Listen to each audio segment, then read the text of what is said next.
سندھ کے بڑے منشیات اور گٹکا مافیا کے خلاف آپریشن ہوا ہے، پولیس کو پھر مسلح مزاحمت کا سامنا کرنا پڑا۔ نمائندہ جیو نیوز شاہد صدیقی نے جوائن کیا ہے۔ شاہد بتائیے گا کارروائی کیسے کی گئی اور کیا صورتحال ہے؟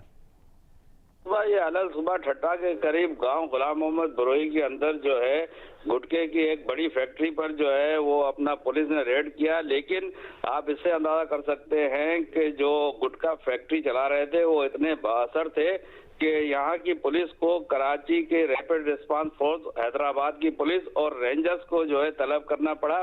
اور ان سب نے مل کر جو اس فیکٹری پر ریڈ کیا ہے۔ وہاں مزاحمت بھی ہوئی ہے، جس کے نتیجے میں جو ہے 7 پولیس جو اہلکار ہیں وہ زخمی ہو گئے ہیں، ان کو کراچی جو ہے ریفر کیا گیا ہے، جبکہ فیکٹری سے بڑی تعداد کے اندر گٹکے میں استعمال ہونے والا مٹیریل بھی جو ہے پولیس نے ریکور کیا ہے۔ اس کے علاوہ پولیس نے 11 افراد کے خلاف جو ہے وہ FIR درج کی ہے، اس میں دہشت گردی کی جو ہے دفعات بھی لگائی ہیں، گٹکے کی بھی دفعات لگائی ہیں، اور اس کے علاوہ پولیس نے 3 ملزمان کو گرفتار کیا ہے، جبکہ SSP عدیل چانڈیو کا یہ کہنا تھا کہ ٹھٹا کے اور شہروں میں جو ہے۔ بہت شکریہ، آپ نے ڈیٹیلز دی۔